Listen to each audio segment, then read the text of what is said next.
You remember that like that? No. Honestly, I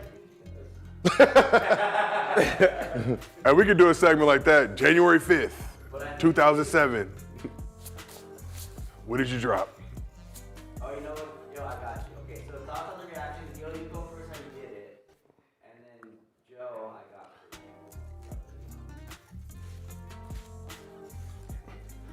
you. Welcome to Gil's Arena.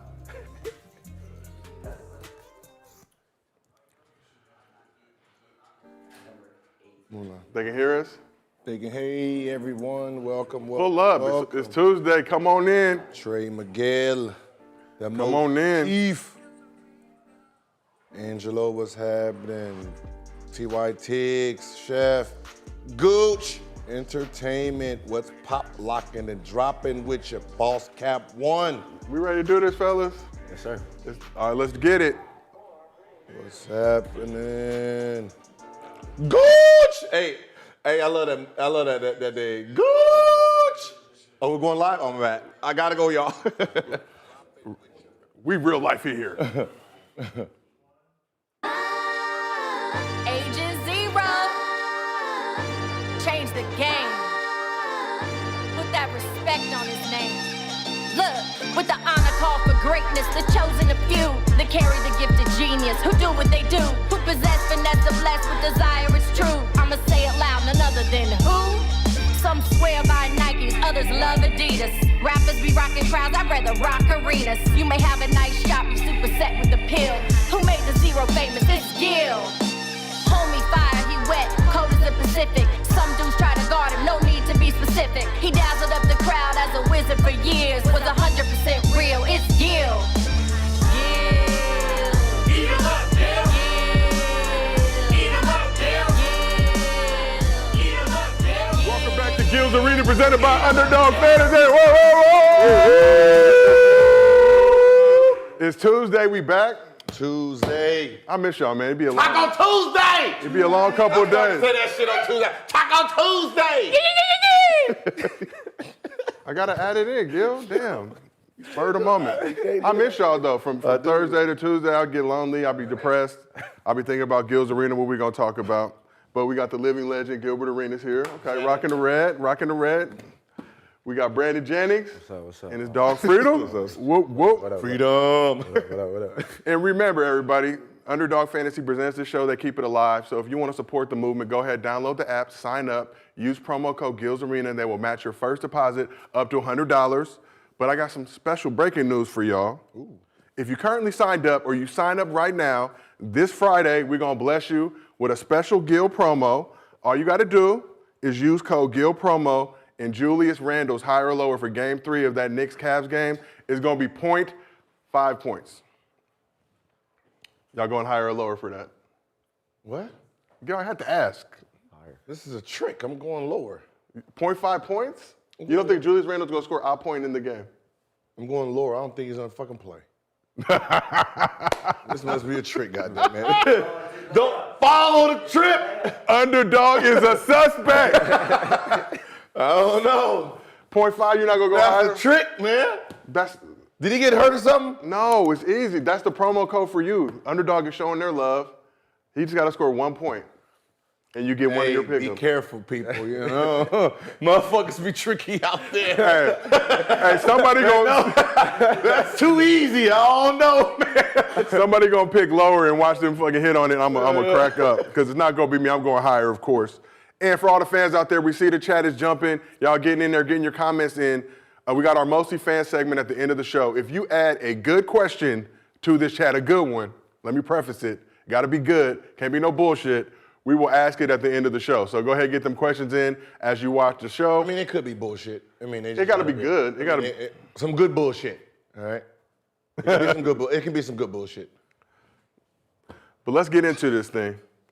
Gil, you had the internet's going nuts the past few days. Mm-hmm. Every day, really. Every day. We've been riding the heater for a minute. Mm-hmm. They've been supporting. But you made an appearance on the I Am Athlete pod, and you compared your career at age 25 to other NBA greats, one great in particular.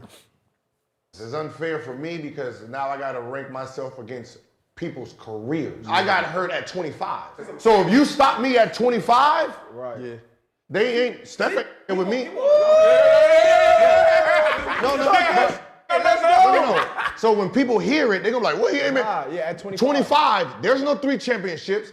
There's only a 1-time All-Star. I'm a 3-time All-Star, 3-time All-NBA player by the age of 25." Some people thought that was spicy. I thought that was a very measured, reasonable take. No, because when someone always asks me about, who's better, me or Dame, or me or, Westbrook or any of those guys, I was like, well, you're comparing me, right, to someone's career. We know where they are at 20, 30, 32, 38 years old. Like, they had a full career. I got hurt at 25. So to be fair to me, you stop us at 25 and then compare from when we came in the league to 25. And then that's how I can compare. Other than that, Steph, after 25, fucking way better than me. His career way better than mine. There's no contest about none of this stuff. There's no contest about me and Dame, me and Westbrook, me and James Harden. These guys are far in front of me when it comes to a career. But 25? Oh, nah. Oh, no. They get fucked up at 25. And it's wild. I've seen literally every publication that covers NBA basketball posted a tweet. Some of them framed it correctly. I Am Athlete was a little, with the clickbait. Shout out to their social team. I understand you got to run them numbers up. But even still, you watch the video, you see the context, and people were still, and this is what really doesn't give me hope for NBA Twitter for the future. Because there's a lot of idiot motherfuckers out there that just want to get mad about anything. And really, anytime Steph's name comes up, the level of defensiveness, which we're going to get into later on the show with just Warriors fans in general and delusion, and it's like the context at 25. Somebody's like, well, why'd he stop it at 25?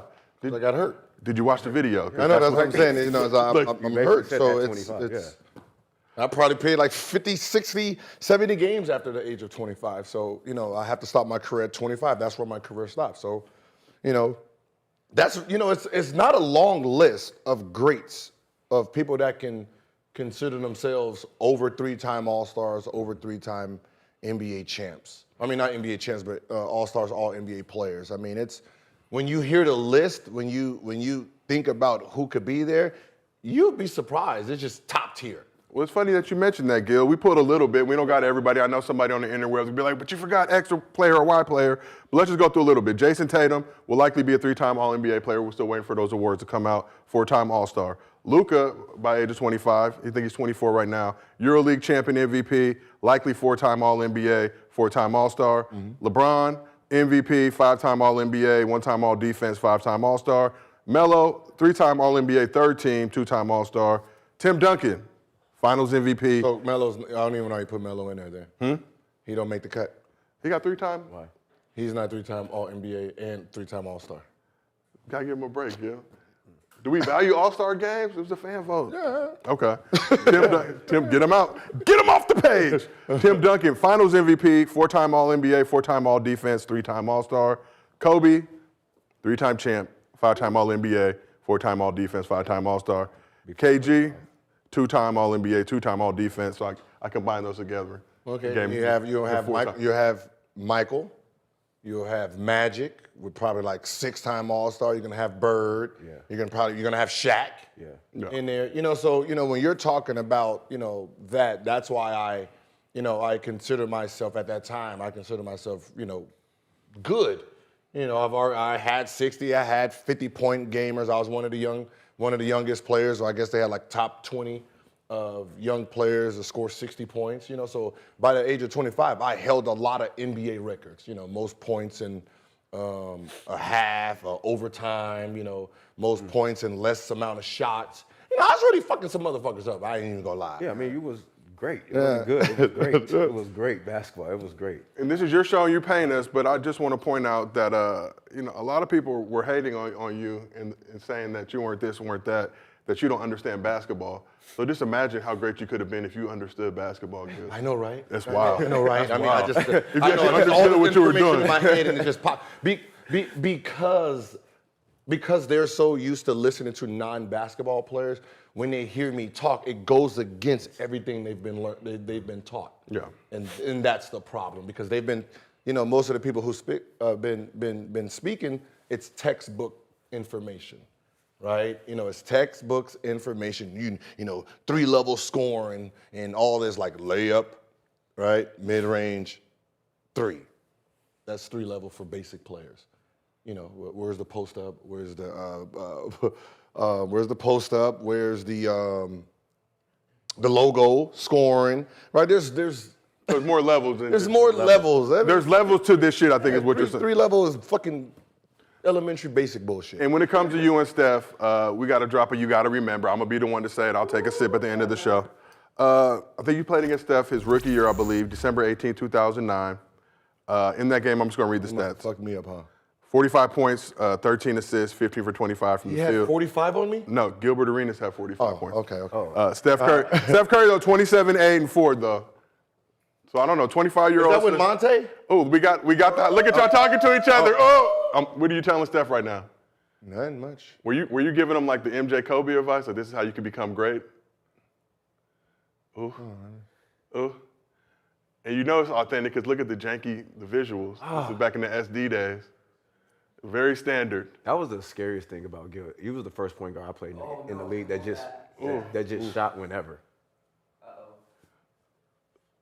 So good, you're the reason that Steph is cooking like this. I'm sure after this game he went back and said never again. Oh, this was his rookie season. Yeah. Oh, that motherfucker was nice. My God, he. And this was before he was really getting the love like that. Yeah. To be the Steph that he is. Ooh.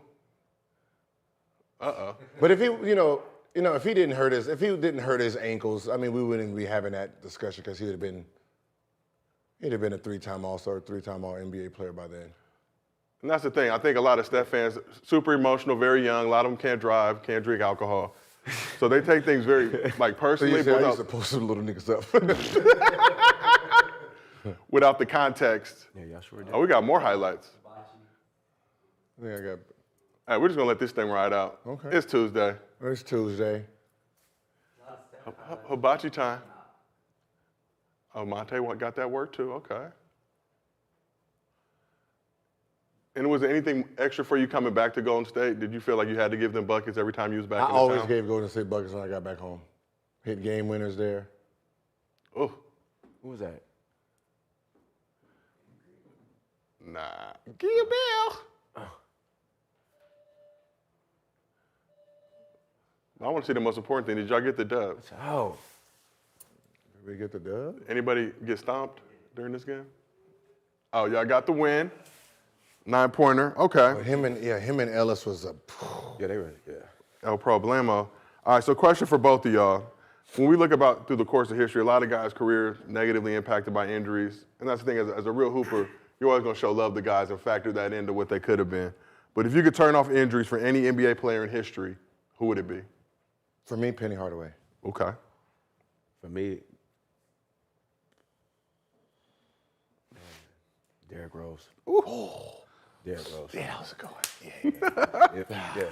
If D-Rose don't get hurt, after that knee, it gets ugly for point guards. Fun fact. When you mentioned Derrick Rose is actually younger than Steph Curry. That's wild. That's wild to think about. Yes. Derrick Rose is younger than Steph Curry, just so we have. By what, a couple Probably months? a year, a couple months, yeah. That's wild. I know, right? Yeah. Some other guys we could throw on that list: Brandon Roy, Grant Hill, T-Mac, Gil, Yao Ming, Allen Houston, Brandon Jennings before the Achilles. That's the thing. Grant Hill, man. Grant Hill. I mean, that's another one. Grant Hill. A lot of problem with the basketball discourse and culture nowadays is they go on Basketball Reference, they go on Stat Muse, and they'll just look at stats. And I realize some guys may not even made the league, but from a hooper's perspective, we got a tremendous amount of respect for and realize could have been janky coaching. A lot of factors go into it, which is also a testament to you guys and being able to perform throughout those situations. But Baron Davis. Ooh, BD. It's really and I'm teaching my son this right now. There's levels. You don't want to be technically a hooper. You want to be a basketball player. You want to be good enough to be able to mesh with anyone. You have to learn different ways of scoring, moving without the ball, having the ball, posting up, so you can play with anyone. You can be in any system, right? You don't want to be playing this certain type of way, get to another system, and then you can't play basketball anymore, right? That's the difference between a hooper and a basketball player. A basketball player has so much knowledge that no matter where you put him, he can thrive. He can adapt because he's done seeing every type of offenses that's been out there. You know, I went from, you know, playing 1-4 down and all that stuff to the Princeton offense. Well, when I went to college, no plays just ran from me. I had to move without the ball, and I'm backdooring, cutting, doing all that. So you have to be great, to be good, you have to understand how to score in different scenarios. I hope y'all were taking notes. But now let's talk about No one's taking notes while they're watching the phone. Or the chat. I promise you. I promise. Just scribble it down, a mental note perhaps. Okay. Write it on a napkin. But let's talk about these NBA playoffs. Been a while so far, but the biggest moment of Monday night was a stomp heard around the basketball world. And NBA Commissioner Adam Silver was in the building to see it all. Ooh. Look at this. Oh, ah! He tried to. 7 minutes to go in the fourth quarter, and the Warriors down 4. He faking. You saw Sabonis and Clay battle for a rebound. Sabonis fell to the ground, grabbed Draymond's leg. Draymond unlocked his leg and stomped on Sabonis' chest like it was a slam ball trampoline. Got into it with the Kings crowd. Look at Jordan Poole smiling. He's in Bing range, so he's still cautious, protecting that grill. So they had official review. He was a little too like, Hey, Draymond just don't care, man. He was a little too in the man.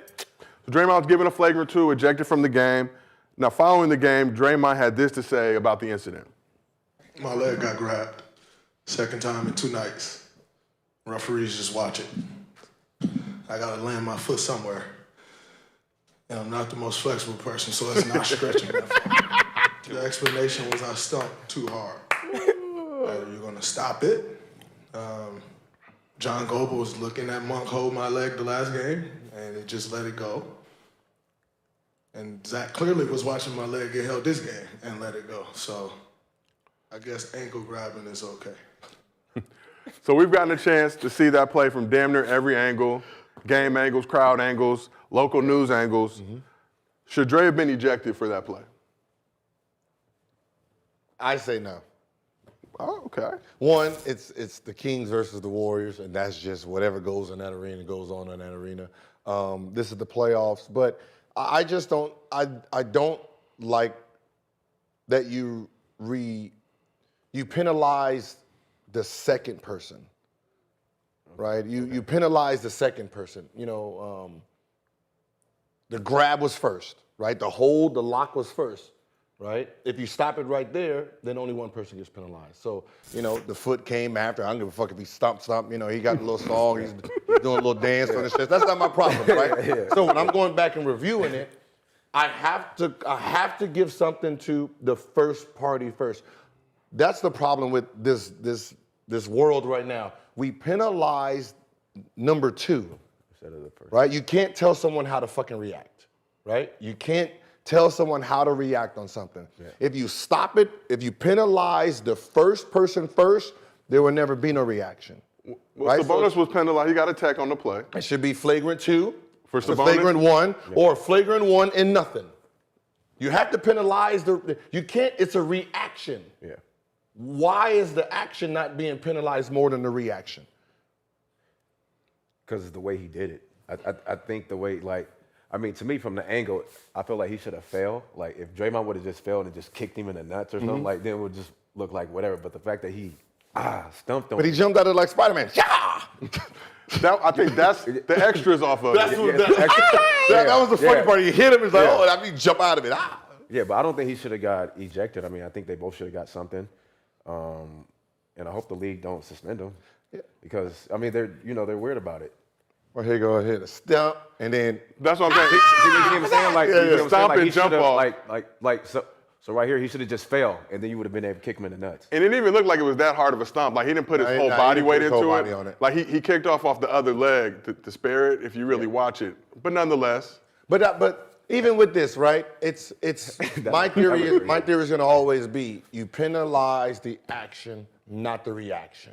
And that's the reason that people are still doing the action first, waiting for some reaction, right? So like if you slap me and then I start beating your ass, I get arrested. Not the person who calls the reaction. And I don't like that theory, right? It's like if you don't put your hands, if you do not grab, nothing happens to you. So let me penalize you first, and it'll stop the future people from.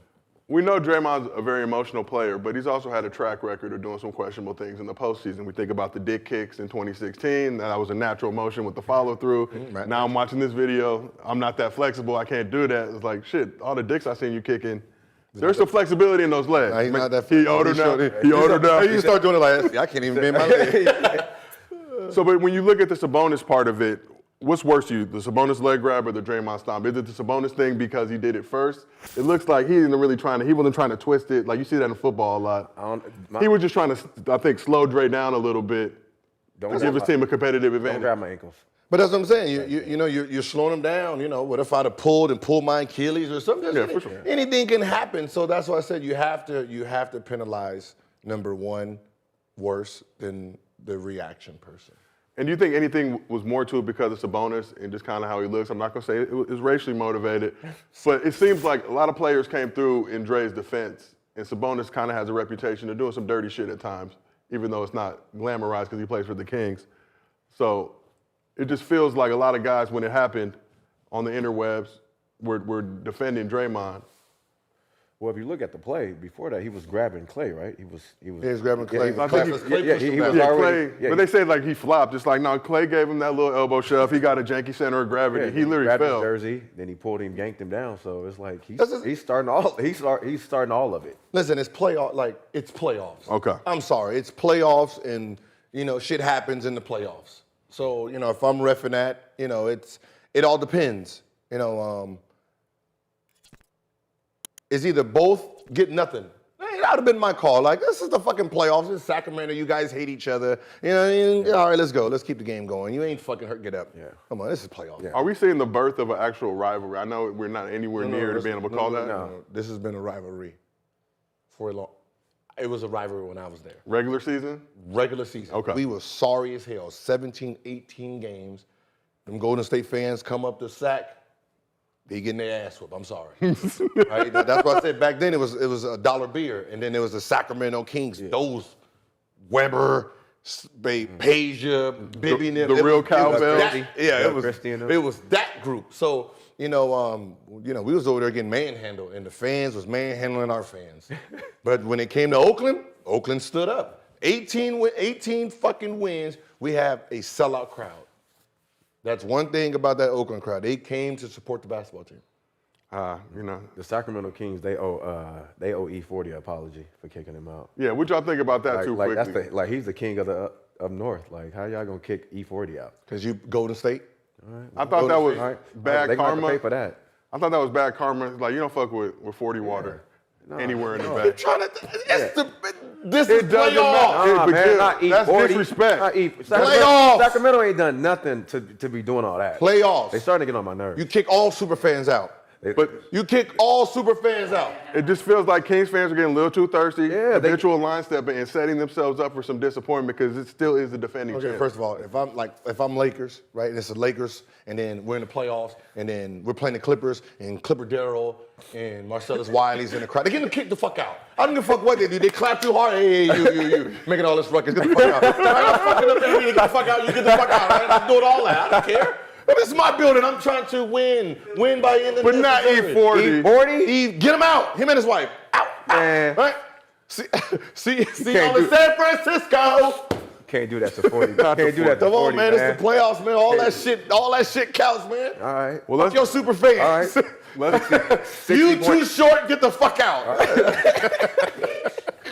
You kicking too short out. Oh, man. Yeah. We doing too much. Come on, man. Listen. If you too short, can't stay at the game. Come on, think about it's the play. Come on, man. Think about in Cleveland, right? Spike Lee came all the way to Cleveland to support his team, and then like 2 minutes in the game, he kicked his ass out. You know how stupid you look if you Spike Lee, bruh.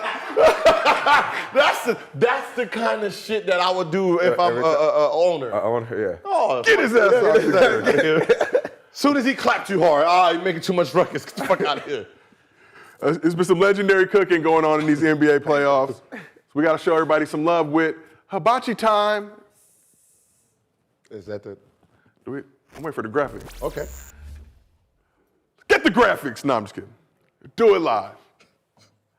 All right, so talked a little bit about the Stomp the Warriors side, but we got to talk about these Sacramento Kings, specifically De'Aaron Fox. And we're going to give Malik Monk some love too, Kentucky boy. Sure. De'Aaron in the 2 games, 31 points per game, 7 assists, 3.5 steals.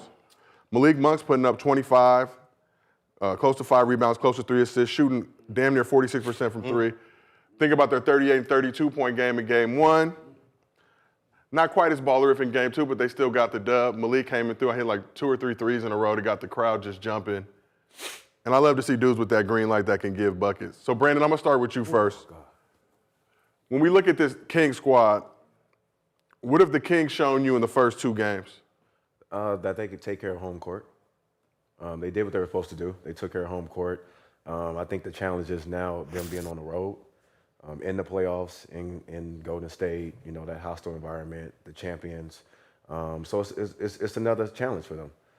But they took care of home court. They did what they're supposed to do. They came out on fire. They shot well. You know, they did their job. Now it's all about if you can get a win on the road, which is gonna, you know, help you in, you know, the future or next rounds or whatever happens, you know, with them. So Gil, in looking at this King squad, game 1 and game 2, Warriors started to make that, you know, second half run like they do. In the years past, that was curtains. That, you know, they was gonna win the game. The Kings have withstood it in both games, overcome it. All those Warriors, you know, quick streak of points, they coming back, getting buckets, extending the lead back up. So what have you seen from this King squad? This series right now has proven what I've been saying for years, right? About these old school coaches, right? Putting only defensive players out there, right? To stop scores. And I've always kept saying, to stop a score, you need a score. To stop a lion, to track a lion, you need a fucking lion, right? So if you have just a defensive player guarding Steph, he does his job, but Steph gets the rest on his defense, yes. right? Well, now you have 2 guys that's scoring, and Steph has to actually play defense, so he has to exert more energy now. So now when you have a guy running at Steph full speed, and now Steph got a backpedal, now he can't take any days, you know, any plays off. Now on offense, he got to run around. It kind of fatigues him more. So now you can see what an offensive player does to another offensive player, right? Versus just having a defensive player, and then Steph gets to sit there and then has all the energy on the other side. So this series has proven my whole logic of why I would never have real defensive players trying to stop scores. I want another score, and you're going to have to play defense too. I get that logic, but also I feel like too for the Warriors, right? If I'm the Warriors now with Andrew Wiggins coming back, I'm bringing Andrew Wiggins off the bench right now, and I'm gonna bring GP2 on there to stop Darrington Fox, slow him down early. So I think that's where it does work with that. Like, you know, for Golden State, for a guy like Darrington Fox, I would put GP2 on him early, just to slow him down. In the high Steph. Yeah, and to high Steph. In that aspect. But De'Aaron is out there cooking. To be honest, for Wiggins, I mean, he's playing well.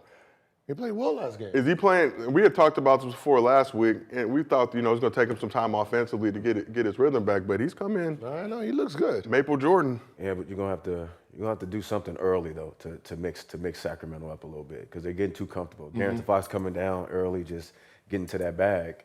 It's like it's gonna be hard to stop. You need something early to take that up. It's that they're gonna have to just trap him. Can't trap him so fast. What I'm saying is his speed is too fast for a switch. Okay. Right? He already has 2 steps on Whoever. 95% of the guards in the league. 99% of the guards, he has 2 steps advantage on them, right? Now you're gonna switch to guys he has 4, 5, 6 steps on. You're never gonna stop this kid. You know what I mean? So it's one of those things where, you know, he's going to his right, trap him. Fuck it. Just trap him. And pick him up 94 feet. Yeah. Every stop ball. But then you need Gary Payton Jr. to that's what I'm come saying. in, slow him down, just pick him up full court. Because also Gary too, he's on the offensive end though. He rebounds. He's gonna still rebound. He's He's still gonna crash the slash. court. So you still got to guard him. Like you still got to guard him. So let's talk a little bit about Mike Brown. Mike Brown likely going to be coach of the year, turn this Kings franchise around, but also extremely familiar with this Warriors team, right? Wait. I thought we already gave that motherfucker I thought he already got that. Reported. it was reported. Who were reported that it's not him? It's a lot of dry snitching that goes on in this Why league. would they do that? Clicks. Oh, I thought the man already got this shit.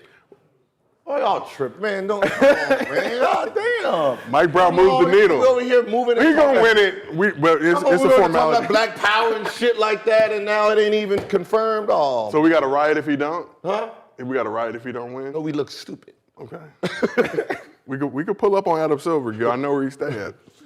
But let's talk about Mike Brown, his familiarity with the Warriors. How much of an advantage does that give Mike Brown over Steve Kerr, knowing that this Warrior squad and the personnel, how they move? Oh, I know how to bait Draymond Sabonis. Just go fucking give him a little leg tug. He'll kick you and try to jump off you like a trampoline. No, I mean, everyone knows the Warriors by now.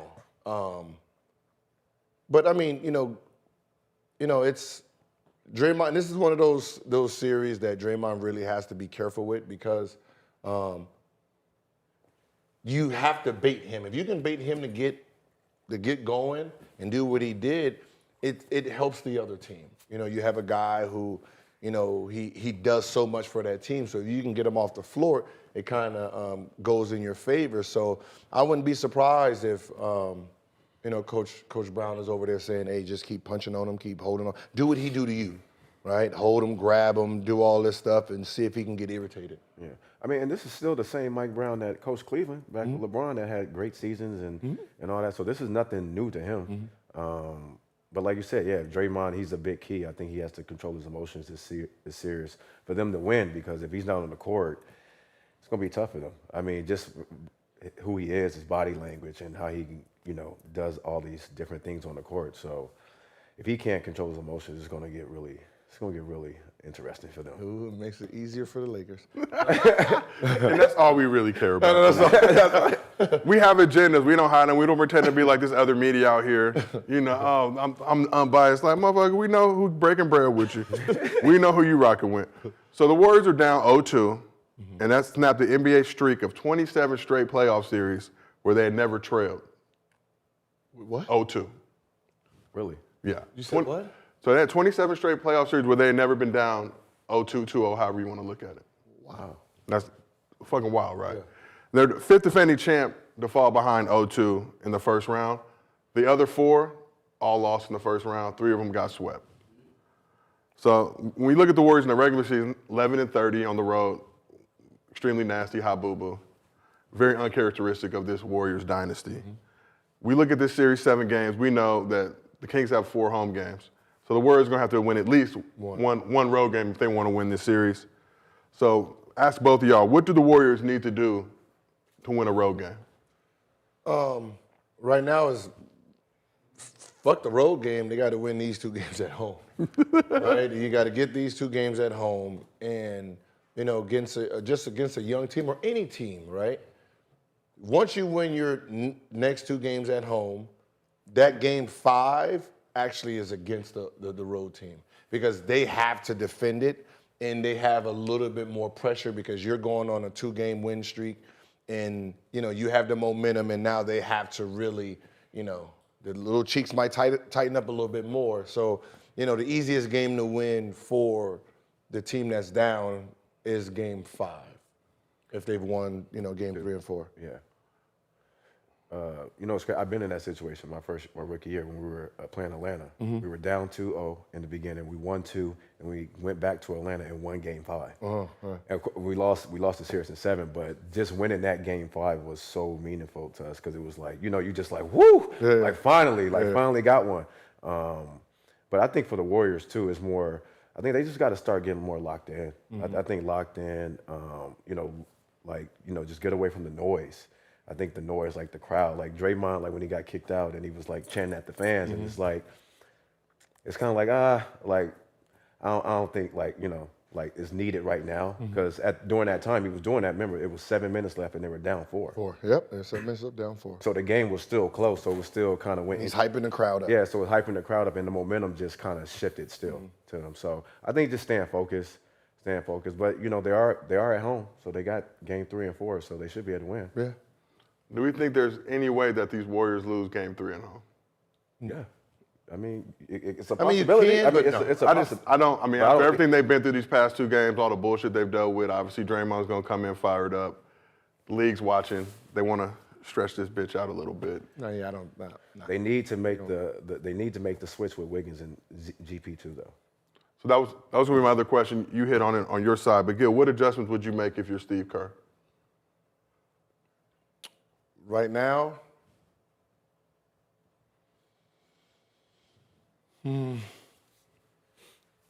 like I mean, I don't want to get desperate enough to start trapping right now, but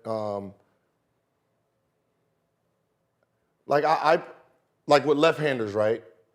Or just any guy, left-handers or right-handers. If you push him to his left hand, it's their driving hand. You know, it's kind of harder for them to pull up jumpers when the ball is in that dominant hand. It all depends on what you're trying to do. Do you want him getting to the basket, or do you want him shooting his jumper, right? And that's really what I'm focused on. I don't want to just play him straight up where he has both weapons, right? So if I'm protecting the rim, I just push him to his left, meet him at the rim. If I want him to rely on his jumper, push him right, knowing that he's going to step back. So it all depends on what they feel comfortable with. But I'm at home. I feel comfortable with my team at home, so I don't really make too many adjustments. And they need a big game out of Poole. Yeah. Jordan Poole. Like we got to get him going on both ends. Both ends. Both ends. Like seriously. So let's talk about Jordan Poole a little bit. And he was supposed to be that Warrior spark off the bench. Struggled so far this postseason. He's averaging like 18 minutes per game, 10.5 points. He's shooting 29% from the field, like 25% from 3. It's been pretty tough. 23 years old, he signed a 4-year, $140 million extension back October 22. So I got a question. If you're the Warriors, should you still believe in Jordan Poole? I am, because I see the talent. I know he's working. We have good vets that he's been, following. Great mentors. I mean, we have a great staff. 140 for the skill level he has. I would like to see him turn, more into a basketball player than just, a freelance hooper out there. But I guess as of the way the team is, they need him more in that role anyway. Just, someone who comes off the bench to just give us a spark. So I'm happy with, how he's performed this year. But depending on where I'm going the following, I need to see more of a lead guard role, because that's what I paid him to do, to eventually be the lead guard at some point. So at some point he's going to need to learn how to play the game the full way versus just coming out there as a 6th man that's just only looking for points. It just depends on what happens this playoffs. With all the drama that happened earlier between him and Draymond. It was a little bit of a distraction, I'd say, on the team. But I guess it just depends, I mean, you can get a lot for Jordan Poole. You can get some first-round picks. You can get, a lot of other things for the future, too, if it doesn't work out. I mean, if anything, you got to make sure you have Steph, Clay. It depends on what Draymond's going to do. Wiggins, for sure, GP2. But Poole's kind of like in that, He's a tweener. It's a tweener, like, because, we can use him, but also we can get a lot for him, too. So I think that's where it's at. You talked about Poole and what this Warrior squad is going to look like, especially with this new CBA coming in, trying to punish teams like that. Klay Thompson, 33 years old, reportedly looking for a max level extension this offseason. They just locked up Jordan Poole for 4 years. Draymond's got the player option this year. He'll likely, hit that and explore and see what's out there. Wiggins is locked up for a few more years. So if you're the Warriors, you got some tough decisions to make. Do you value Klay at 33 years old coming off of major injuries? Or do you ride with Poole? Or like you said, do you look now with Poole and say, well, shit, we could make a move and potentially get some good assets back in exchange for him and still keep Klay on the squad? Yeah, I think it depends on what happens this postseason. I'm signing Clay. I mean, he's been, drafted here. It's too much history for me. And then, I don't want to see a guy like that go. With Jordan, still kind of fresh, new. We kind of really don't know yet. So, I mean, it just depends. But I'm signing Clay back though. I mean, but 10-year age difference, Jordan 23. Does the trajectory tell you that he can figure that shit out? Like, he's got a couple years to do it. Well, like Gil said, if he could become a basketball player, like Gil said, if he could become that lead guard that I want, then yeah. But right now, you probably won't know that by July, though. Is what I'm saying. Like, so you gotta take a risk. At the end of the day, it's all about loyalty, right? Is it? There's no loyalty in the NBA. But I mean, I'm making a decision for myself, right? Clay's bought me 4 championships, right? He's asked for how much? Not Max. Max. Yeah. He deserves it. It's gonna be one like this, like. Really? All right, man. Really? You deserved it. You deserve it. You got you $500 million to $7 billion. Yeah. So is Dre now the odd man out? If you got to pick between them, but you can't do. I'm just saying. In Adam Silver's NBA with this new CBA, it don't look like you'll be able to do that. I mean, that's what I said. To sign 2 of them? Now you got Dre and Clay. If they both want their bag, you might be in a situation where one of them got to go. What is Dre looking for? Max, I don't know. I mean, at the end of the day, listen, I've had an owner who. But you're going to have to make tough decisions, Gil. I've had an owner. I learned from what was done for me, right? I was hurt. They told me his knee would never be the same. He'd never be the same player. And, Mr. A. Poland, may he rest in peace, said, I don't care about none of that, right? He did what he said he was going to do for me, and this is his money. So, you got me 4 championships. You moved my brand up $6.5 billion, right? This is no question. I'm going to figure out, if I have to sign both of them to $100 million and then, off it somewhere else, put them in some other deals, I'm going to do that, right? I owe these guys. Yeah.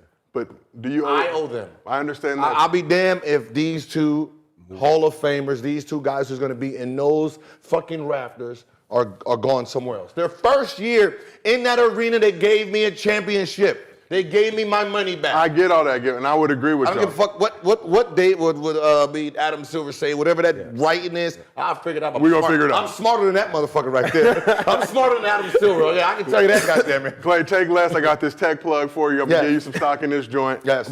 And I completely agree with y'all, but I think when it comes down to it, it's going to be a tough decision that has to be made. So then now you bank your future with Jordan Poole. I'm keeping my fucking team. You got Draymond. I'm keeping my 3. Draymond. Like I got to keep. I'm keeping my 3. I mean, for sure. Draymond's going to apply pressure, though, because another team's going to come out and offer a bag just to fuck with the Warriors, because that's how this game moves. And they're going to up the price. We're going to see the same thing with Austin Reaves when it's time to negotiate his deal this offseason. Somebody's going to throw that sick bag at him just to fuck y'all over. Yeah. Because Warriors are petty. We'll see. I mean, Warriors can't. Shit. They got the bread to do it, but I just don't know the framework of the new CBA. Jordan Poole might be the odd guy out.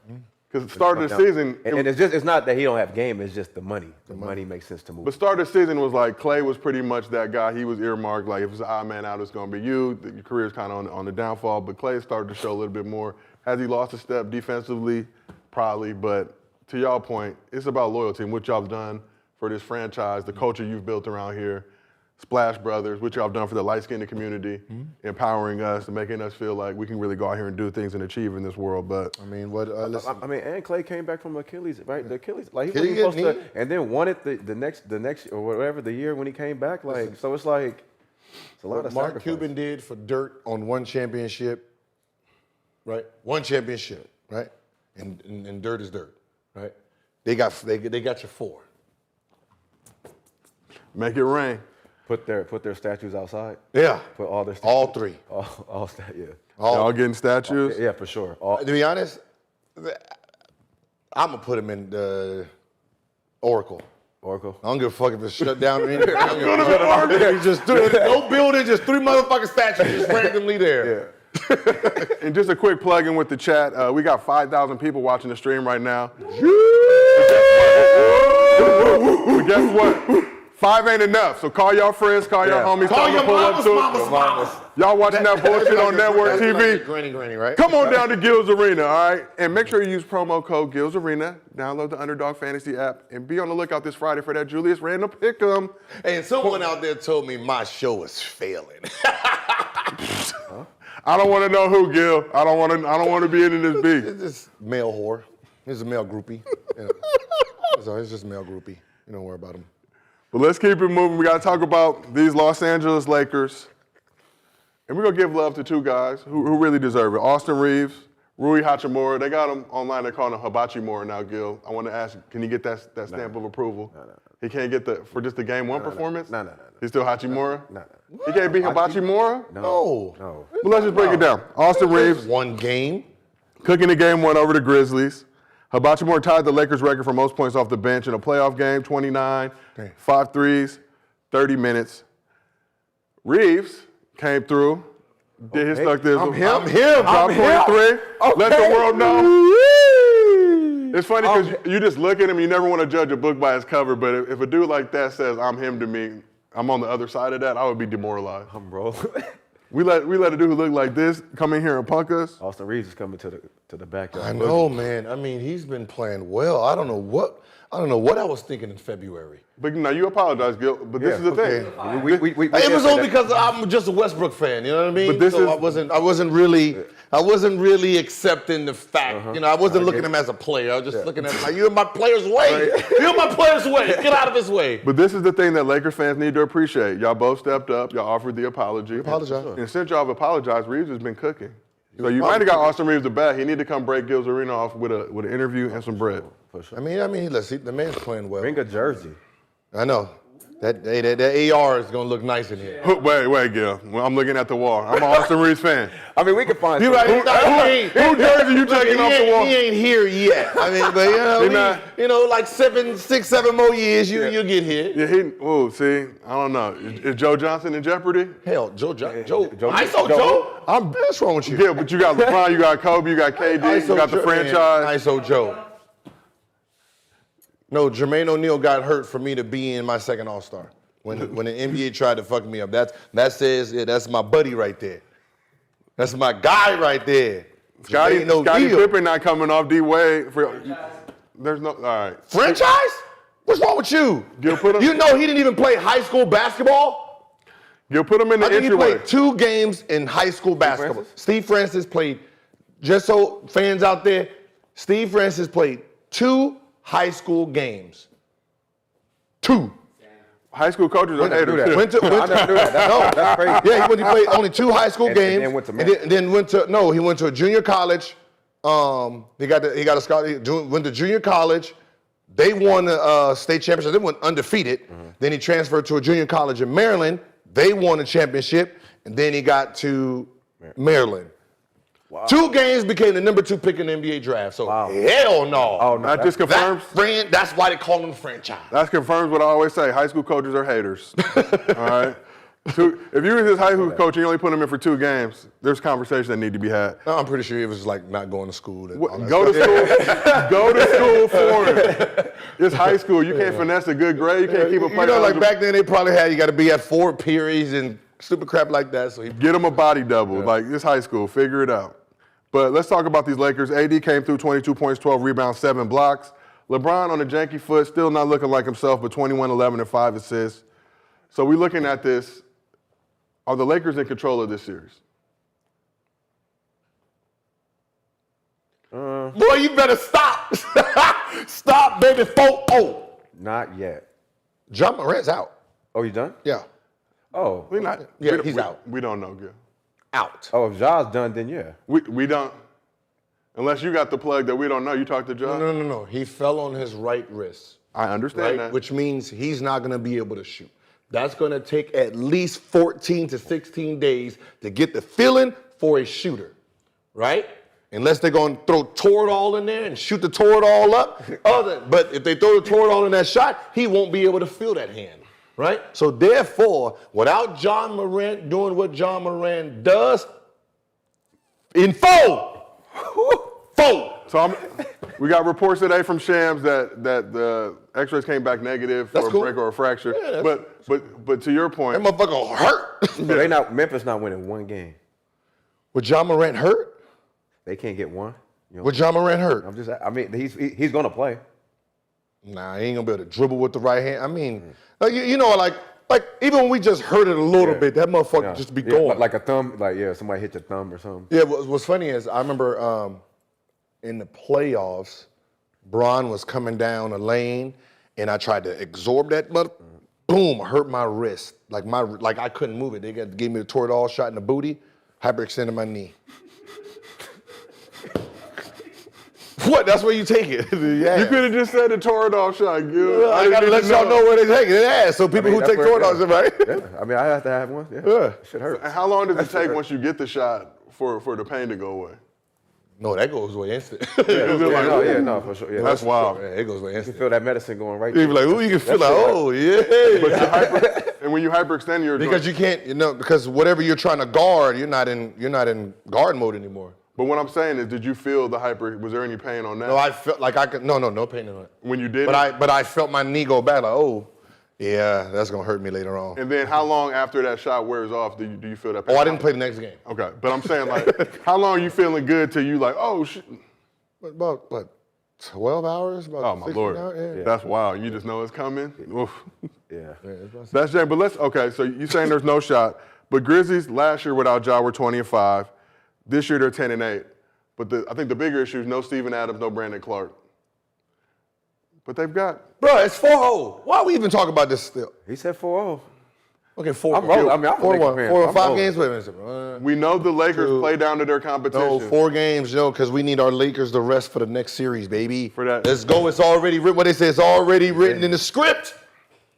Adam Silver gonna get at least 5 out this one. Nah. Now, we need LeBron rest. We need his foot to heal, brother. Just trust me on this one. We need our foot to heal, brother. We need our foot to heal, my man. So let's talk about Ja a little bit, man. We love seeing the dunks. We love seeing the high-flying plays, the way he plays. But Ja's like 6'3", 180 pounds. So just looking at Ja for the long-term longevity of his career, does he need to adjust his game at all and kind of step back a little bit from doing all those high-flying theatrics towards the cup? Yeah, I mean, you know who had a problem with that early in their career? Wasn't Dwayne Wade? Dwayne. Dwayne Wade had that, But that. Dwayne's heavy. I mean, Dwayne was more stockier, too. Yeah. But he did a lot of falls, though. He had a lot of falls, like, earlier. I mean, Ja doesn't fall as much. He doesn't fall as much. Not like Allen Iverson, D-Wade did. I mean, D-Wade fell so much, he was a football player. No. He had thigh pads. Yeah. He had side pads. He had the butt bone pad. Yep. He had the rib pad. Yeah, I he had remember the that. spinal pad. This man had everything but shoulder pads. Yep. Like, you hit Dwayne Wade's body, he ain't feeling nothing. He was secured. I wore that. I remember that fit. I remember I wore that fit my second year. That and all that. Yeah, All this heavy ass shit. Earl Boykins had real football pads, the real ones that you insert. He wore those, and he was like, yeah, because the big man, right? He's like, the big man, they always knee me. Yep. And I was like, oh, that's smart. And then I had to think about it. How is the big man kneeing your little ass? You're little. Like, how like, what are you talking about? But I guess it was just the concept of what he was saying. I understood. But in theory, nobody was kneeing you, little shit. Why you always? Because he used to always do this. lying? And I was like, what's that? I was like, football pads? He's like, yeah, the football pads. So when you look at Ja, I think of somebody like Jordan, right? Jordan tried to bulk up to deal with the Pistons, that bad boy era, one of your favorite eras, that bad boys dynasty. Gil? You mean Isaiah Thomas? 89 and 90? But to absorb more contact, to be able to deal with that. I mean, should Ja think about doing that, or is that going to fuck up his game and we can't have it? I mean, listen, just like with any player, you're going to have to adjust your game anyway. You're going to have to, learn how to post up, learn how to, pull up runners.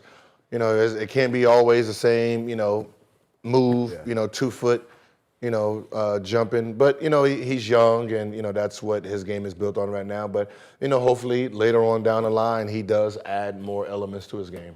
Okay. Yeah. I mean, he's definitely going to have to get stronger, change his game. I always say like one of the things that helped Steph over the years was when he got stronger. Like when Steph started getting stronger, you could tell like after he won a championship or he got to the playoffs a couple of times, his body started changing. So, and he started playing different. Like so I think he just got to take care of his body more, put that alcohol down, put that a lot of that partying and stuff, and really start locking in. At 23? I mean, well, it's not looking on the up and up right now for them. I mean, not all of them. I'm saying, 27? Like 27, 28. Well, I mean, he talking about, they don't see nobody in the West, so, in that aspect, it's like, okay, well, then you got to start taking your training a little way more serious than anything. It's you're talking like that. It's that young in us, right? I like it. I like it for sure. I'm with him. Okay. It's just, change it just a little bit. And Gil, you're going to go on record, Gil's Arena, the show for the streets. You don't think Ja? I think Ja going to try to play. We'll see. No, listen, he going to Lakers in 5, man. He going to try to play. I mean, it might be Lakers in 5. He going to try to play, but I'm just saying the way he fell on the fingers and the wrist, they're going to be hurting to the point where he can't shoot a jumper. You know what I mean? You're talking about a game every other day, right? And that's going to take about, 14 naturally. Yeah. So unless he's going to take toward-all shots the whole playoffs, then, now I don't feel for his safety because now he can't really feel anything. So it's not going to really benefit him because if you get it, you can't even feel the stroke on the wrist with that. No. Oof. We'll see, man. If he snubs his toe, he tweaks his knee, he won't feel any of that until it wears off. And then that it becomes another problem. How many of those shots can you get in a row? You got to space them out? Oh, I don't know. Okay, good shit. I don't know about Some any given Sunday once my shit wore off and I'm like, my shit hurts, man. My shit hurt. I think I tore something again. All right, well, let's keep this thing moving. We got to talk about another series that everybody kind of excited about. Y'all thought that the Suns were going to smack the Clippers. Yeah. You went on record. I did. And said that. But game one, Kawhi, I would never root against a man with braids in the year our Lord 2023. I've said that. He's consistent. He sticks to it. The last hair braider. Kawhi came through, 38 points, 5 rebounds, 5 assists, shot 54% from the field in game one versus Suns. And this was after the Clippers learned. That's that level 4 scoring right there, that ISO. Oh, look at it. Travel, but we'll take it. No, that's not. In the new rules, that is not a travel. I know. This right here, but look who he's giving work to. Is that Kevin Wayne Durant? Quite 38 piece. Had KD guarding him a lot of the fourth quarter. And this is coming off the news that Paul George will likely miss the entire first round of the playoffs. Other people stepped up, though. So I got to ask both of y'all, after game one, and we don't want to jump too far ahead, but is Kawhi the best player in this series?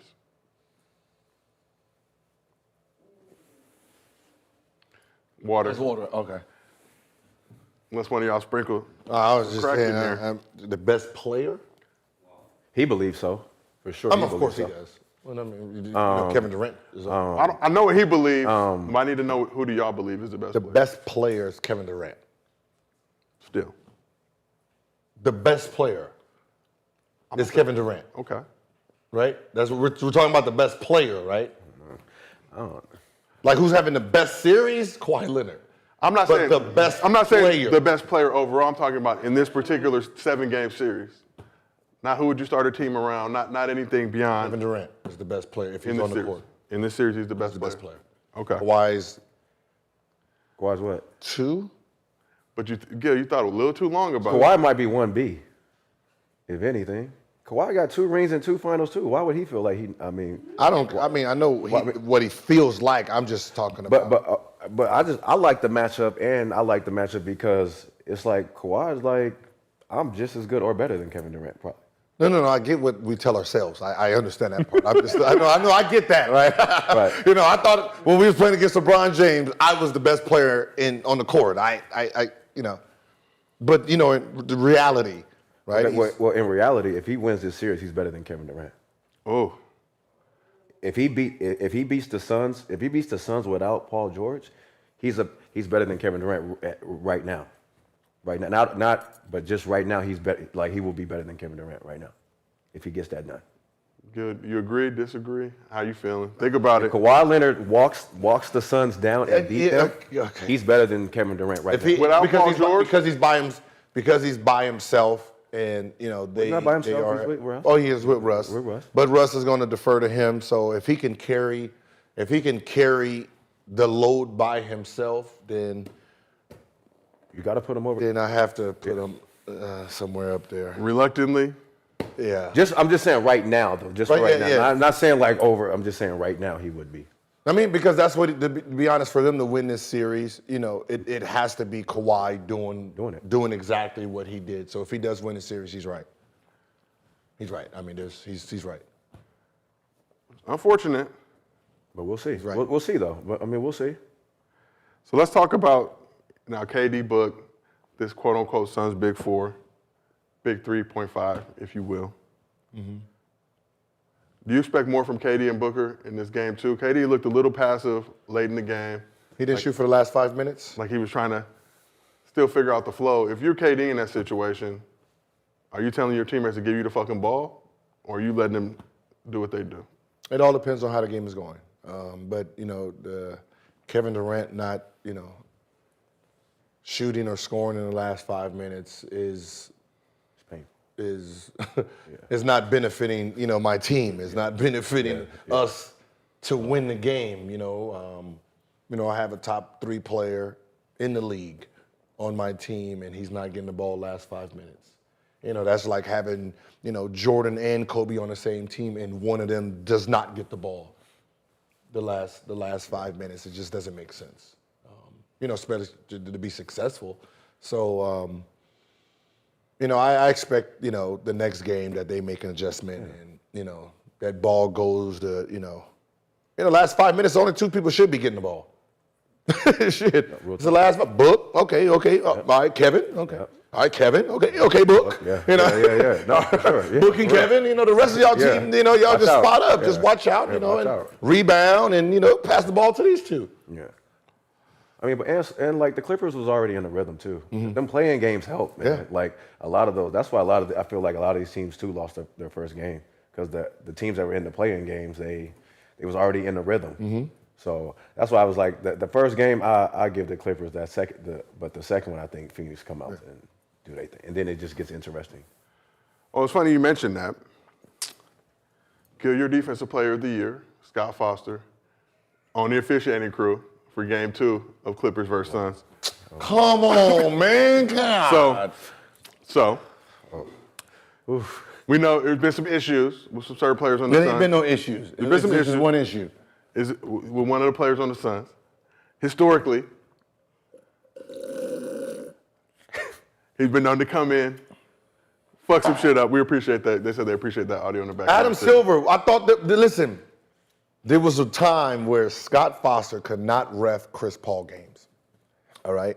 What happened? Why are we allowing Scott Foster, the best defensive player of the year, to ref Chris Paul games? I thought that we had situations where Scott Foster was disrespecting Chris Paul's son, and we put a rule in that he could not ref Chris Paul games. Now you're just trying to fuck up the season. This should not be allowed. So let's go. We're gonna go put our Chris hypothetical. Paul wanted to whoop that ass, and y'all had to put a stop to it. Y'all had to come on, serious. They had to have a meeting because Chris Paul wanted to lay hands on him. Let's put our hypothetical caps on. All allegedly, Gil. We can't confirm nor deny. No, Chris Paul confirmed it. He confirmed it to me. He's gonna Gil's whoop that Arena. man. About to beat the shit out that man. And hearing the story, it was. I'll be honest, like Just can't be a referee just walking in the goddamn parking lot just cuss the kids out. That's a whole other story. Yeah, he just went in the park and just cussed the kids out and it happened to be Chris Paul's son. that's the type of shit can get you pulled up on. And Chris Paul was trying to pull up on him. Pull up on him. And that's, I didn't know that. yeah. So I want to know, Scott Foster officiating. I think the losing streak in CP3 games is at 14. Will it end at 14 tonight? Yeah. So We Suns are thought getting that the at win. 10. And it's been FOMO, man. Started at 5. Nah, they gotta have this go 1-1 back to LA. Yeah, they'll get it done tonight. The Suns will get it done tonight. Fuck, Bruh, this is horrible, man. But- To get it done tonight. But here's the question for y'all. We put our hypothetical caps on. I'm not putting Chris Paul in. I'm sorry, fuck this. I'm not. Fuck this. I'm not doing this. Because it just makes it look bad because we're all looking. We're all going to be looking for Scott Foster. So what's going to happen is he's not going to ref normally. Right? So if Chris Paul is doing something, he's going to pretend he's not seeing it because he don't want to make a call either way. Right? Which hurts also. Right? So now he might blow some calls that shouldn't be called for Chris Paul. It's just a horrible fucking look. But what is normal officiating? Because I've seen a lot of bullshit this postseason. I don't know what's a foul, what isn't a foul. Like if he calls a suspect offensive foul, what is everybody gonna say? Oh, see, here you go, he's doing that bullshit. If he calls a suspect foul that we don't think is foul for Chris Paul, we're gonna see, he's trying to favor Chris Paul now. It's just You can't win either Just way. stay away. Just stay away the fuck from. Stay away from Chris Paul. I don't know why fucking they keep putting Scott Foster on this Chris Paul thing. We know now. Yeah, it's blatantly. Adam Silver, we know. We know every time Chris Paul and Scott Foster's on the court, there's some bullshit. Just stop it. Yeah. So You're just making the league look bad. Because if Suns lose, whose fault is it? Scott Foster. Scott Foster. He fixed the game. That's what everyone's gonna say. Just so stop it. Stop the narrative. Just leave that motherfucker at home or put him on another game. So Gil's Arena, show for the people, cure for the common show. So we talk about whatever the fuck we want to on the show. We'll see how long it lasts. You know, we have a lot of ops. We got a lot of ops. We already know. Media credentials get denied. We try to just support. We can't. Your we media can't- all the time. Damn. That's because of Twitter. You be fucking with people. But Gil, little does the NBA know I'm rich, so I'll just pull up anyway. Not a big deal. Still getting same access. Hey. But now I just gave it away, so they're not gonna leave it. They gonna fucking facial recognition. I gotta wear a do-rag or You something. really getting denied out there? Oh yeah, it's all good. I don't take it You personally. use my name? Yeah, we use your name. Oh yeah, then you get denied. They say, "Oh, you with Gil?" No. No, we don't You want are no not shit. getting no access. All good. I will see him outside or at the function. You gotta say no chill. no chill. Oh, you don't use that one too? We done got Yeah. vetoed multiple times. Yeah, We get brother. vetoed at Summer League. I'm like, damn, I see Yeah, who y'all yeah. let ask questions here. Yeah. Neither here nor there. I don't take it personal. It is what it is. The game is the game. Damn. But Bro, you can't use my name like that. I know I gotta They not real hot in the street. I gotta use Chandler Parsons or I gotta come. You gotta use JJ Redick. I'm here with JJ Ready. I'm here with JJ. They're about here's the red carpet. What you need? You want to get in the huddle? What you want to do? You want to get a jumper up in the game? Like, Listen, we have no chill Gil's Arena, and he don't have his backpack. They might let you in. He don't have the backpack. Come on in. no, I like that JJ Redick angle. I'm just gonna say, oh, JJ Redick. I'm here with JJ. Richard Jefferson, you know. Here with RJ. Jalen Rose, you Yeah, I was about to say know, we get some good names in there. But so Athletic came out with a poll, anonymous player poll today. Asked players who's the worst referee. 25.4%. Scott Foster, He has the highest? the highest. Fudge. So why, Why's the league keeping him? Because he does well for the league, right? I don't mind Scott. I like him. I do too. I never had I a problem. enjoy his officiating. Like, I mean, Like, I've never I never had a problem with him. I've Yeah. never had a problem, but I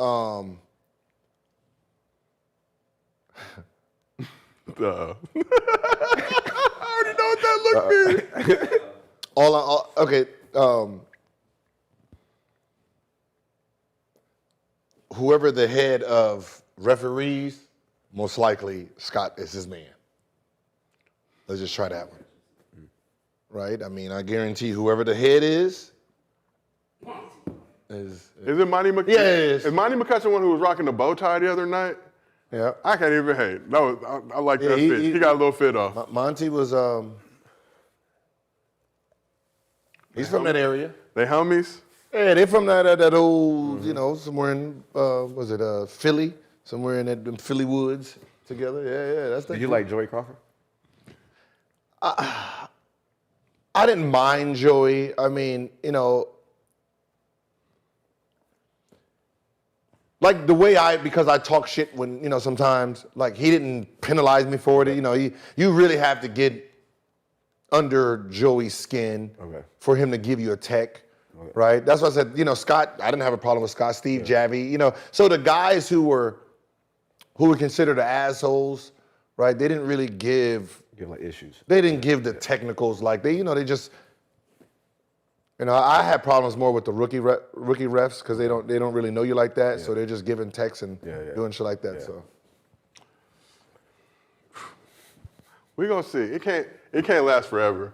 The streak got to end. The streak got to end. Hey, listen, when people say, "Look, bad luck can't," it can. The streak got to end. Cussing out my son. Yeah. That's lasting forever. Cussing out my son. Yeah. That's last forever. That's eternal beef. Hey, listen, I'm doing one of these. I'm gonna put my shirt right here, and I'm gonna just threaten the hell out this. I'm just when we get this, I'm whooping your ass. See, I'm doing all that. It's just, at this point, listen. It's supposed to be 15-0 right now. I'm supposed to win this game too, so I'm just gonna let you know after this game, I'm beating your ass, all right? Until you give me a win. Until you give me a win, I'm whooping off of that ass. I feel like the Suns are gonna win tonight. The streak got to end. I want to be alive to see it. All right. Put your money on it then. I only got short more time on this earth. I can't see. I need to see the streak end at some point.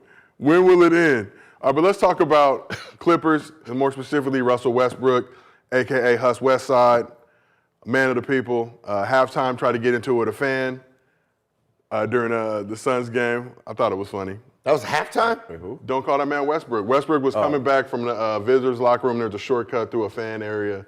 Fan, I think, called him Westbrook as his son was eating some food straight off the plate, no forks. Westbrook got the dude's grill. But the funniest thing is he had like the half shirt up like Zeke Elliott. That was the funniest part. That was his jersey. Like did he just tuck his jersey so you can see the abs? See, that's why I want to get my abs right. But that's why I want to get my abs right. So I can just do dumb shit with the abs. do it for both of us. I gave up. I go to the mall, abs showing. I'm sorry. I worked my ass off for these abs, man. For these abs. I'm right. Ever since I retired, I wear a goddamn t-shirt in the pool. Are you shirting the pool crew? You shirt in the pool? Yeah. Oh no. I don't have a belly, but it's shirt in the pool because I don't have the abs. Okay. I want all of it. I got man boobies. You just gotta be comfortable with it. Gil, shirt off. I want the abs. I want the abs like T.O. I want the T.O. abs. My problem is I'm kind of stuck in that no man's land. Like if I had the Rick Ross gut belly and it's fashionable to show it off, I'm still sensitive about it. So I've tried to get to that level, but it never really hits like that. Listen, you gonna know when I have the maps because I'm coming on the show, no shirt. We got to get J.R. Smith to pull up too. Just like this. Start stretching this shit, doing random shit just to flex them. I'm doing all that. So let's talk about Westbrook. 3 for 19 in the game, 1 for 6 from 3. But he came through 11 rebounds, 8 assists, 2 steals, 3 blocks, including one that was game-saving. He blocked Devin Booker. Devin Booker was bitching to the ref. Russ threw it off of him, got the Clippers the ball back. So Gil, start with you first. What grade would you give Westbrook in game 1?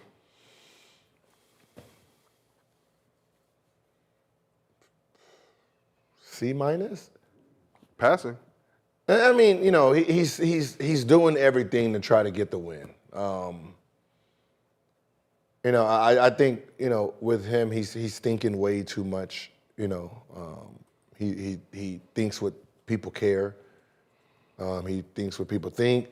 Like if I'm him, I'm going back to the old Brody. I'm gonna watch my old Brody days.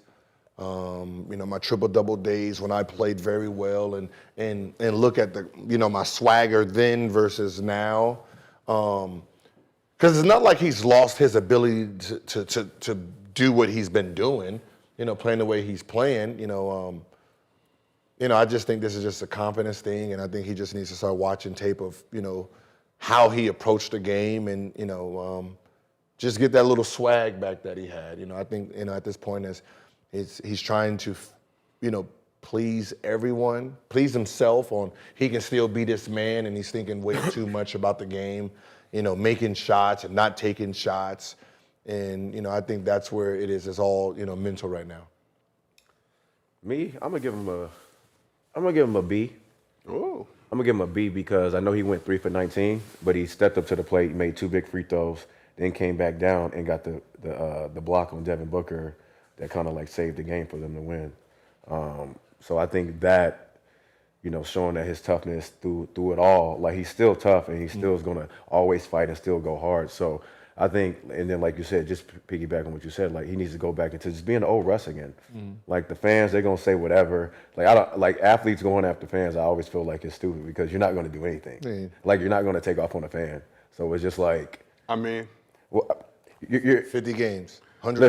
Listen, you're not going to do anything to a fan. So the NBA is letting the fans, because back when we were playing, we didn't have where we walked out, the fans was right there and all that stuff. They didn't have all that stuff. So Orlando did. When I went to Orlando, they did. Yeah, so it's basically a shortcut. A lot of dudes been doing it all season. I'm sure that they will nix that from now on and make them do that long walk back to the court. I think Dwayne Rankin put up a video showing just what it looks like and how easy it is for court access. But is there something for you guys, and I understand fans talk shit, Gil, but when you look at a fan and you look at the toughness that they think they have, does it ever just, because I'm like that, sometimes somebody talks shit and I look at them like, bro, you can't talk shit. No. Not you, though. Come on, you're the fan. I mean, the fan, listen, this is like I get it, but I'm just saying. When a fan wakes up in the morning, he's getting ready to go to his game. The one dream he gets is that I can talk shit to this person and he acknowledges me, right?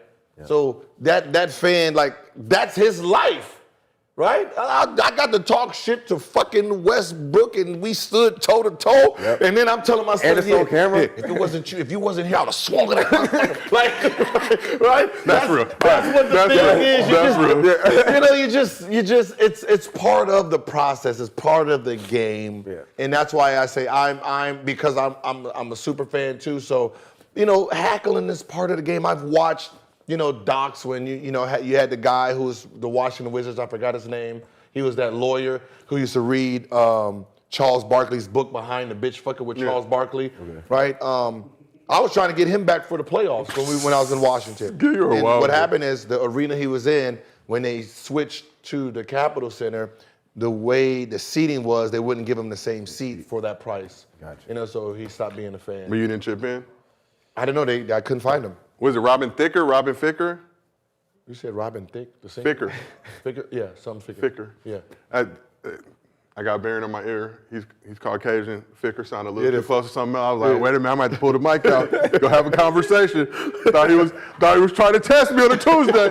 But if you're that fan, I think the fan was there with his son. I can't confirm that. Yeah, he was. But if I'm the son and I see my dad get checked by Westbrook and he tell me to do my chores, I'm be like, motherfucker, you got bitched by Westbrook. I ain't listening to you. Nah, he didn't. He didn't. He wouldn't have done shit. It didn't matter. Russ wasn't gonna do nothing either. No, But I'm just saying. I'm pretty sure his son was like, is that Westbrook? Yeah. I'm pretty sure. Hey, his son was locked in on the play, and I get it. I don't like the fact that fans can be back there. Well, that's their area. That's their area. So there's a door. It was a separate fan area. There's a door that you can go through that can get to the visitor locker room. But you, as a visitor, you got to deliberately open that door, so you now into their territory. It wasn't. It was blocked off, but they just need to lock that. So door. that was basically like the first time, like, oh shit. That's what I'm saying. Yeah. The best part is that if this was on the street, he would have wanted to take a picture with Westbrook. Oh shit, Westbrook! Yeah, but sure. you're in an element where it's playoff time. There's playoff time. Playoff time. Like I don't understand why the opposing team really thinks that they're gonna get love in an opposing arena. Like that just doesn't. It doesn't. Like if we was outside this arena and they caught me, yes, they're gonna want to take a picture. Right. But when it's bleed your team, fuck you. Yeah. That's just how it is. But we see a lot of the same shit on social media, and it's like, I think we just come from a generation, an era, where you're not gonna talk crazy to somebody unless you have hands and you're willing to defend yourself. Where now you can create an account. It's just part of this whole stigma and culture around sports where you can say a bunch of wild and reckless shit. Don't get me wrong, fans boo all the time. But there's a line you start crossing when you make it personal, do whatever. Me personally, I don't think Westbrook is the most disrespectful nickname. I think it's like, but Russ. No, he doesn't. It's a corny or slander name, honestly. No, I think with him, because of it's his last name that's being changed, And to him, that's like don't fuck with my last name, my kids. Yeah, but if fuck somebody, if you want to fuck it with the first name, cool. But my kids have this name, and they're starting to use this in my son and all of them in school, and it probably starting to just worry them emotionally. but somebody called you Gilbert Arenas or something like that. Are you? It's like I'm like, nigga, that's not even a good name. No. Like work harder. Sometimes. The bum. I mean, we see it all the time. Listen, to be honest, social media, really has gotten people out of their element. This summer, I gotta put hands on, a YouTuber. No, for real. No, not that YouTuber. Another one. Damn, you got multiple YouTuber issues? Just friends of friends. Okay. Right? So, this summer, I gotta put some hands on, a YouTuber. Just for run off at the mouth, because I think he thinks because I'm goofy, right, and I laugh a lot, that he really think that's my personality and don't really think I'm a fucking psychopath. Sometimes you gotta, I'm just sorry. Like I'm just saying. I've worked with you for a few years. And it's just sometimes you just gotta. Don't be fooled by the calm demeanor. I've never seen that bad side, but I'm a peaceful man. I'm humble. I just come in. Just sometimes I got some things for you too. Kick through the door. Boom. Yeah. I keep that strap on me too. Come run this way, you will get clapped. I said Arenas. I think Arenas would have probably been. I've heard more function way. It would have been more function. It would have flowed better. Gilbert, Gray, I got it all. Come on, Gilbert, Gray, Gilberto. I done got it all growing up. So, I got suspended a lot. Now it's time for our third favorite segment, mostly fans. But first off, we want to shout out all the fans who pulled up today. Now, again, when we started this show, the powers that be, they said they wanted, we would be good. We would have 5,000 continual people in the chat. We've surpassed that. We're almost at 6. Oh. We're less than 2 months in the game. 2, yeah. Why? Because we demand more. We didn't come here to play with y'all. When we said in those meetings before the show started, we're about to take this shit over, we did. We handled our biz. We scrambled like Randall with his. Shout out Jay-Z. All right, so let's go with the Mostly fans. I'm going to start. First fan question from Jada King. If Lakers make finals with current roster, should they still pursue Kyrie Irving in the offseason? Yes. Okay. No. Why? Why? If they get to the finals? Yeah, if they get to the finals. Yeah, we sign, no, because we need a bench. Like, I'm going to just roll with my 5, and we need to get bench players. Well, we start off 2-10. That's fine. And then we went to the finals. Yeah, but we've hold on. You are a Laker fan too. I am a Laker fan. But look who we playing. But that was the old team. But The 2-10 was the. So I'll go get Dame then. Okay, I'm not mad at that one either. And I'm not saying nothing against Kyrie. I'm not saying anything against Kyrie. I just feel like the Lakers would need like a Dame, like a Dame or something. Because Bron is almost on his way out. Dame is at the top, and Dame is just more reliable. For the Lakers, you're just more reliable. We know what we're gonna get, and that's not saying Kyrie is a hell of a player. One of the best guards I've ever seen. But it's just for the Lakers and for what the Laker fans want, you got to be reliable. Yeah, I'm not mad at that. But that's all. What would you have to give up to get Dame? Is the question. Well, all of them, half the team can go. But are you comfortable with that? I'm just saying. I mean, with this squad, you got a final. That's 30 points a night for sure. We know. So that's 30 points a night for sure that we know that we're getting. Yeah, a lot of people can. But go. Dame locked into 26, 27 when he has a player option. So now you got to have him on the squad for the next 3 to 4 seasons at least. That final year, if he accepts his player option, he's making $63.2 million. Dame should be on everybody's list this summer. Okay. This summer. But he should be number one. He should be the number one free agent. Yeah, number one free agent that you should. Not free agent, just number one guy. Yeah. Number one guy people are pursuing. But if you're the Lakers, at what point are you giving up too much? Because if I'm Portland, I need Austin Reaves. He can go. Okay, but I'm saying I'm gonna ask for a lot of shit. He can go. Angelo Russell can go. Yeah, D'Lo, I think, got to still figure out. As long as I keep AD and Bron. Yep, AD and Bron, and we can find somebody else because that's between them three. That's 90 points, right? I mean, at least 90 points a night. So we good. For sure. So we got another question here from one of our fans. Warriors Kings series might be a record for most players in the series that have parents that also play in the NBA. You got Steph, Clay, GP2, Wiggins, and on the Kings side, you got Sabonis. They want to know, is this the new NBA normal, and how much of an advantage do player kids have in the game? I think this is going to be the normal going forward versus the past NBA players. When the past NBA players, I think it was more of, we're too busy to really train our kids. That's really a thing. You got to think. Real. You got to think about like Melo and Bron, right? Because they're still training themselves and training and doing all these to be professionals, it was really hard for them to actually be training their kids. Right, that's really a thing. When you think about NBA kids, you're thinking about Shaquille O'Neal.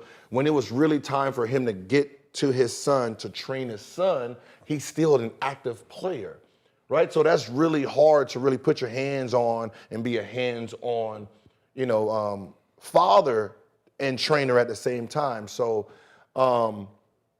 moving forward, there's going to be a lot more. You got Pippa's kids, you got Dwayne Wade, son is, still trying to make his mark. You got LeBron's kid. You got Kenyon Martin's kid. Your son coming My up. son's coming up. I got three boys, Yep. 12, 10. They're coming up. Eric Dampier's kid is number one in his age group.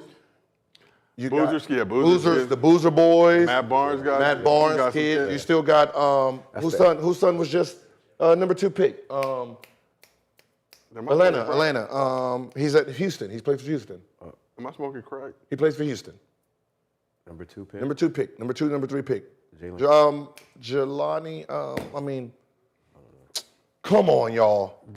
Jabari Smith. Jamari Smith. Yeah, there we go. Right. So you have a lot. There's a lot of shit going on in his head right now. Because what's going on now is, the inner city. The inner city kids used to have the advantage because they were hungry, Yeah. right? And the rich kids are spoiled. Now the rich kids have the resources of paying for trainers. So now the inner city kids don't have that luxury anymore because now the little spoiled kids got trainers now. All day trainer. Hey, just go with your goddamn trainer. So that trainer is training the kid, and by the time the kid loves it, he has the skills now. So he's not falling behind. DeJuan Wagner. DeJuan Wagner's son is nice. You got Wag Jr. So you're gonna have Dante Jones. You got his son coming up. So we can say Masterpiece kids got coming through the pipeline. So you got Mercy. You got the privileged kids coming. And they're coming with a whole different bag. It ain't the inner city. These kids that's playing now are actually privileged kids.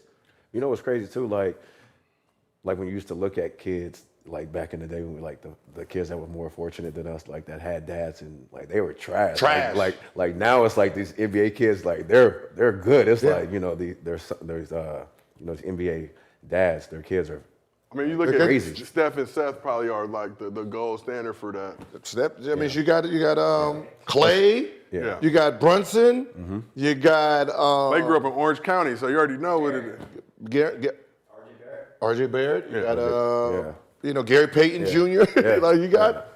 No, it's dope. No, it's just dope to see like the fact that we Robinson, Glenn, Glenn Robinson. So for y'all, Mason, Anthony Mason's son. You got a lot of fucking. What is it like for y'all to pull up to AAU events?